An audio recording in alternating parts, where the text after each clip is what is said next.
Hello, আমি আয়েশ, ছোট্ট আয়েশ। আমরা কোথায় যাচ্ছি বলো তো? আমরা যাচ্ছি বেরো চণ্ডী মন্দিরে। আজকে ভিডিওটা বড় হবে, তোমরা কিন্তু শেষ পর্যন্ত দেখো, তোমাদের খুব ভালো লাগবে। চলো তোমরা রাস্তাটা দেখো। আমরা ওই 4টে নাগাদ বাড়ি থেকে বেরিয়েছিলাম। আমাদের পাশে বাইকটা হুশ করে বেরিয়ে চলে গেল। আমরা বাইকে বসে ভিডিও করছি। দেখতে দেখতে আমরা চলে এলাম একটা রেল গেটের সামনে।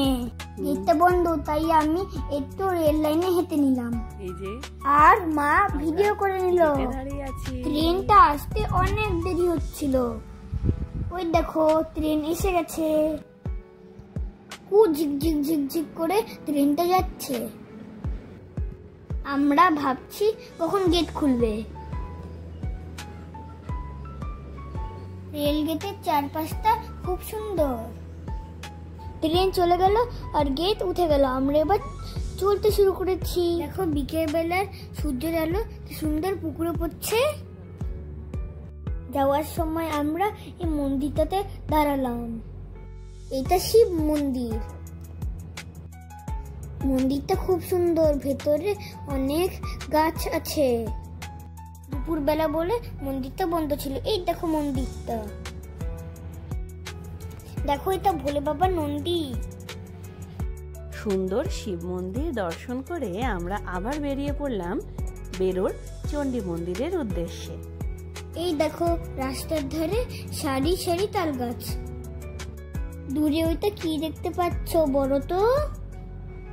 ওইটা হলো বেরোর পাহাড়।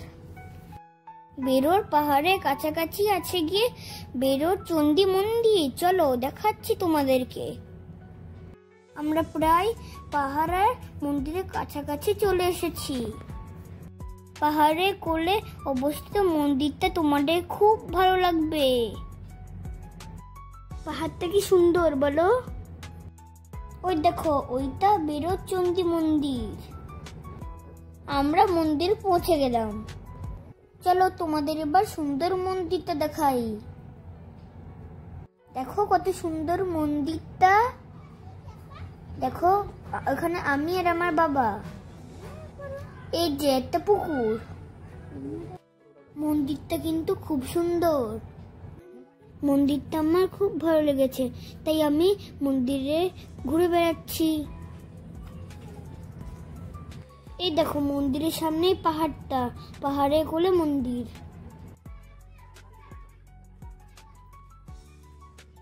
আমি সিঁড়ি দিয়ে নেমে একদম পুকুরের ধারে চলে গেছিলাম। আমি আবার সিঁড়ি দিয়ে দৌড়ে দৌড়ে উপরে চলে আসছি। এখানে খুব সুন্দর ফুল গাছও আছে। কত সুন্দর ফুল হয়েছে দেখো। মন্দিরে অনেকক্ষণ থেকে আমরা আবার বাড়ির উদ্দেশ্যে রওনা দিলাম। সূর্য অস্ত যাচ্ছে, সন্ধে হতে চললো। গরুর পাল সারাদিন মাঠে থাকার পর এখন বাড়ি ফিরছে। সন্ধেবেলা সবার এখন ঘরে ফেরার পালা। টাটা।